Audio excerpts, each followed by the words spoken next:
சரியா? ஸோ இப்போ அதை பார்க்கறதுக்கு முன்னாடி ஃபர்ஸ்ட் லேண்ட் கேபிள்னா என்ன அப்படின்னு சொல்லிட்டு உங்களுக்கு தெரியும்னு நினைக்கிறேன். ஸோ லேண்ட் கேபிள்னா என்ன? ஸோ இந்த மாதிரி இருக்கும். ஓகேவா? ஸோ வெவ்வேறு கலர்ஸ்ல இருக்கும். நம்ம காலேஜ்லேயே நீ பார்த்துருப்ப லேப்ல ஆஷ் கலர்ல இந்த மாதிரி கேபிள்ஸ் இருக்கும். ஸோ அந்த கேபிள்ஸ்க்கு மேலே இந்த மாதிரி ஒரு கிளிம்ப் இருக்கும். அதுதான் நம்ம என்ன பண்ணுவோம், ஈத்தர்நெட் அடாப்டர் ஃபர்ஸ்ட் எக்ஸைஸ்ல பார்த்தோம் இல்லையா, அந்த ஈத்தர்நெட் அடாப்டர்ல நம்ம என்ன பண்ணுவோம், அந்த கேபிளை நம்ம கனெக்ட் பண்ணுவோம். எதை வச்சு? இந்த ஜாக் வச்சு. சரியா? ஸோ இப்போ இதுதான் வந்துட்டு ஒரு லேண்ட் கேபிள். ஓகே. ஸோ இந்த லேண்ட் கேபிள் வந்துட்டு எவ்வளோ மீட்டர்ஸ்ல வேணாலும் இன்னும் இன்டெப்தா பார்க்கணும்னா அது எப்படி இருக்கும். ஸோ இந்த மாதிரி இருக்கும். ஸோ இது வந்துட்டு ஆரஞ்சு கலர்ல இருக்கு, நம்ம காலேஜில் இருக்கிறது ஆஷ் கலர்ல இருக்கு. ஓகே. ஸோ இப்போ இந்த மேல் பகுதி இருக்கு இல்லையா, இதுக்கு பேர் என்ன சொல்லுவாங்கன்னா ஜாக் அப்படின்னு சொல்லிட்டு சொல்லுவாங்க. கீழே இருக்கிறது லேண்ட் கேபிள். ஸோ இந்த லேண்ட் கேபிள்குள்ள என்ன சார் இருக்கும், ஜாக்குள்ள என்ன சார் இருக்கும் அப்படின்னு பார்ப்போம். ஸோ இப்போ நம்ம ஜாக் அப்படின்றது இதுதான்ப்பா ஜாக். இந்த ஜாக்ல தான் நம்ம என்ன பண்றோம்னா, இந்த பர்டிகுலர் கேபிள் இருக்கு இல்லையா, இந்த கேபிளை நம்ம இந்த ஜாக்கோட இன்சர்ட் பண்ண போறோம். அது எப்படி பண்ணணும் அப்படின்னு சொல்லிட்டு அதுக்கு நிறைய இது இருக்கு. அதாவது என்னன்னா, என்னென்ன கலர்ஸ் வந்துட்டு நம்ம எப்படி எப்படி இது பண்ணணும் அப்படின்றதுக்கு ஒரு இது இருக்கு. ஓகேவா? ஸோ அதுதான் நீங்க தியரி பார்ட்ல படிச்சிருப்பீங்க. எந்தெந்த கலர்ஸை வந்துட்டு எந்தெந்த இடத்துல நீ போடணும் அப்படின்றதுக்கு கலர் கோட்ஸ் இருக்கு. ஸோ அந்த கலர் கோட்ஸ்னா இதுதான். ஸோ இப்போ நீ ஒரு லேண்ட் கேபிள ஓப்பன், அதாவது மேல இது பண்ணி எடுத்தனா அது எடுக்கிறதுக்கு தனியா ஒரு டிவைஸ் இருக்கு.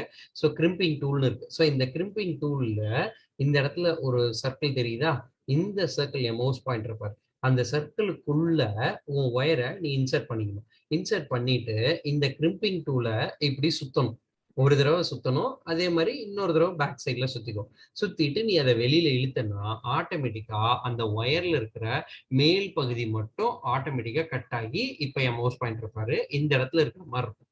ஸோ உள்ளுக்குள்ள போயிட்டேன்னா 4 விதமான காம்பினேஷன்ஸ் இருக்கும். இப்ப இந்த 4 விதமான காம்பினேஷன்ஸோட நடுவுல ஒரு இன்சுலேட்டர் மாதிரி ஒரு ஒரு ஒரு பிளாஸ்டிக்ல ஒண்ணு இருக்கும். அதை கட் பண்ணி எடுத்துடலாம். கட் பண்ணி எடுத்துட்டு நீ என்ன பண்ணணும்னா, உனக்கு கொடுத்துருக்கிற கலர் கோட்ஸ் தகுந்த மாதிரி நீ என்ன பண்ணும், ஒயரை பிரிச்சு நீ இந்த மாதிரி அரேஞ்ச் பண்ணி வச்சுக்கணும். அரேஞ்ச் பண்ணி வச்சதுக்கு அப்புறமா நீ என்ன பண்ணணும்னா, ஜாக், இந்த ஜாக் காட்டினேன் இல்லையா, இந்த ஜாக்குக்குள்ள ஒவ்வொரு இதுக்குள்ளேயும் ஒவ்வொரு ஒயரையும் தான் நீ என்ன பண்ண போற, செட் பண்ண போற. ஸோ அப்ப என்ன பண்ற, இந்த பேக் சைடு வழியா நீ இந்த பிரிச்சு வச்ச இந்த கலர் காம்பினேஷன்ஸ் இருக்கு இல்லையா, கலர் கோடு, அந்த கலர் கோடை வச்சு நீ என்ன பண்றன்னா கரெக்டா பிரிச்சு வச்சுக்கிட்டு நீ என்ன பண்ண போற, இந்த ஜாக்குக்குள்ள அந்த ஒயரை நீ இன்சர்ட் பண்ணணும். இன்சர்ட் பண்ணதுக்கு அப்புறமா நீ என்ன பண்றன்னா, இந்த இடம் இருக்கு இல்லையா, இந்த ஜாக் இருக்கு இல்லையா ஒயரோட, இப்ப அந்த ஒயரோட இந்த கிரிம்பிங் டூல்ல இந்த பர்டிகுலர் மவுஸ் பாயிண்ட் இருப்பாரு, நான் வரைஞ்சு கூட காட்டுறேன். ஓகே. ஸோ அந்த அந்த ஒயரோட இந்த இடத்துல நீ என்ன பண்ற, அந்த பர்டிகுலர் ஜாக்கை கரெக்டா இதுக்குள்ள செட் ஆகிற மாதிரி உட்கார வைக்கிற. உட்கார வச்ச உடனே ஆட்டோமேட்டிக்கா என்ன ஆகும்னா, அந்த ஜாக் இதுல கரெக்டா செட் ஆயிடும். செட் ஆனதுக்கு அப்புறமா இந்த இடம் இருக்கு இல்லையா, ஸோ இந்த ஹேண்டிலையும் வந்துட்டு ஈக்குவலா கத்தி பிரஸ் பண்ற மாதிரி நீ பிரஸ் பண்ணுவ, கத்திரிக்கோல பிரஸ் பண்ற மாதிரி பிரஸ் பண்ணனா ஒரு சின்ன கிளிங் அப்படின்னு சொல்லிட்டு ஒரு சத்தம் வரும். அந்த சத்தம் வந்துருச்சு அப்படின்னா நீ என்ன பண்ணிட்ட, ஜாக் அடிச்சாச்சு அப்படின்னு அர்த்தம். ஸோ இப்போ ஜாக் அடிக்கிறதுல 2 விதம் இருக்கு. ஸ்ட்ரைட் த்ரூ டிவைசஸ்க்கு, டிஃப்ரெண்ட் டிவைசஸ்க்கு. அதாவது ஒரு லேப்டாப்புக்கும் நீ அந்த கேபிளை யூஸ் பண்றனா அது ஸ்ட்ரைட் த்ரூ கேபிளிங், அதுக்கு ஒரு கலர் கோட். டிஃப்ரெண்ட் டிவைசஸை யூஸ் பண்றதுக்கு கிராஸ் கேபிளிங்னு சொல்லுவாங்க. அதாவது ஒரு லேப்டாப்பையும் ஒரு வேற ஏதாவது ஒரு ஒரு வேற ஏதாவது ஒரு என்ன சொல்றது, ஒரு டெஸ்க்டாப்பையும் நீ கனெக்ட் பண்ற, இல்ல லேப்டாப்பையும் வந்துட்டு வேற ஒரு நெட்வொர்க் பிரிண்டரை நீ கனெக்ட் பண்ற அப்படின்றப்ப நீ என்ன பண்ணணும்னா கிராஸ் கேபிளிங் முறையில நீ அதை செஞ்சுக்கலாம்.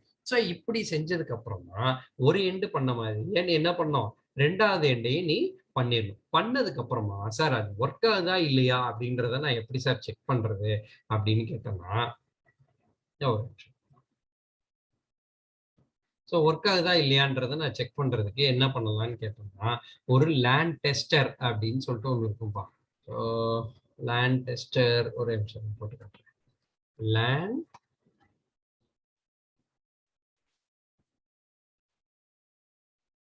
ஓகே. ஸோ லேண்ட் டெஸ்டர் அப்படின்னு ஒரு டிவைஸ் இருக்கு. ஸோ இதுதான் இந்த லேண்ட் டெஸ்டர். இந்த லேண்ட் டெஸ்டர்ல நீ என்ன பண்ணணும்னு கேட்டோம்னா, ஒயரை 2 பக்கமும் நீ கனெக்ட் பண்ணிடணும். ஓகே. ஸோ எப்படி இருக்குன்னு காட்டுறேன். ஸோ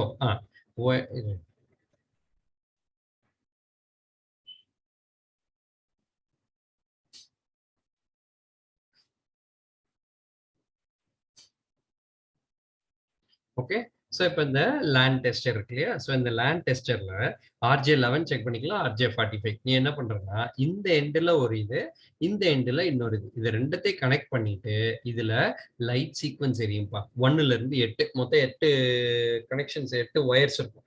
அந்த 8 லைட்டும் வந்துட்டு க்ளோ ஆகுதா அப்படின்னு சொல்லிட்டு செக் பண்ணும். ஸோ இதை வச்சு நம்ம என்ன பண்ணிக்கலாம், அந்த லேண்ட் கேபிள் ஒர்க் ஆகுதான்றத செக் பண்ணிக்கலாம். ஸோ இப்போ இதுல எல்லா கலர்ஸும் எரிஞ்சிச்சு, வரிசையா ஒண்ணு ஒண்ணா விட்டு விட்டு எரியணும். ஓகேவா? ஸோ அந்த கலர் சீக்வன்ஸை நீங்க படிச்சிருக்கீங்க இல்லையா? ஸோ அந்த சீக்வன்ஸ் படி இந்த கலர்ஸ் எல்லாம் எல்லா போர்ட்டுக்கு உண்டான லைட் எரிஞ்சிச்சுன்னா அது ஒர்க் ஆகுதுன்னு அர்த்தம். அப்படியும் உனக்கு சந்தேகமா இருக்கு, என்கிட்ட லேண்ட் டெஸ்ட் எல்லாம் இல்லை சார், நான் எப்படி சார் டெஸ்ட் பண்றதுன்னு கேட்டேன்னா, நான் சொன்னேன் இல்லையா பிங் கமாண்டு, நீ ஒரு கம்ப்யூட்டர்ல லேண்ட் கேபிள கனெக்ட் பண்ணிடுற, அதே மாதிரி இன்னொரு கம்ப்யூட்டர்ல லேண்ட் கேபிள கனெக்ட் பண்ணிட்டு நீ பிங் டை அடிச்ச அப்படின்னா பிங் ஸ்பேஸ் எந்த ஐபி அட்ரஸ் 127.0.0.1 அப்படின்ற இருந்துச்சுன்னா நெட்வொர்க் கார்டு பிங் ஆகும். நீ இதுவே 2 சிஸ்டத்துக்கும் ஐபி அட்ரஸ் கொடுத்து அதுக்கப்புறம் நீ பிங் பண்ண அப்படின்னா ஆட்டோமேட்டிக்கா ஒர்க் ஆச்சுன்னா அது ஒர்க் ஆகுதுன்னு அர்த்தம். அப்படி இல்லைன்னா ping transmit failed, ping destination host unreachable அப்படின்னு சொல்லிட்டு எரர் எதுனா வந்துச்சு அப்படின்னா அப்போ ஒர்க் ஆகலன்னு அர்த்தம். ஸோ லேண்ட் டெஸ்டர் வச்சு நீ என்ன பண்ணிடலாம், ஒர்க் ஆகுதா இல்லையா, எல்லா லைட்ஸும் க்ளோ ஆகுதா அப்படின்றத செக் பண்ணிக்கலாம். செக் ஆயிடுச்சு, ஒர்க் ஆயிடுச்சு, செக் ஆயிருந்தது, எல்லா லைட்டும் எரிஞ்சதுன்னா லைட் ஒன்று ஒன்றும் கரெக்டாக எரியுதான்றத மட்டும் நம்ம செக் பண்ணிடணும். ஸோ இது லேண்ட் டெஸ்ட். ஸோ ஒர்க் ஆயிடுச்சு அப்படின்னா ஆட்டோமேட்டிக்காக அந்த லேண்ட் கேபிளோட கிரிம்பிங் வேலை முடிஞ்சிருச்சு. ஸோ இப்போ இதில் என்ன பண்ண முடியாதுன்னு சொன்னா, லேண்ட் கேபிள் நடுவில் கட் ஆயிடுச்சுன்னா நீ அந்த லேண்ட் கேபிளை ஒன்றும் சேர்க்க முடியாது. நீ அந்த இடத்துல கட் பண்ணிட்டு திருப்பியும் வேற ஒரு ஜாக்கை நீ அதோட அட்டாச் பண்ணாதான் அது வேலை செய்யும். இதுதான் அவங்களோட 9th எக்ஸசைஸ். தேங்க்யூ.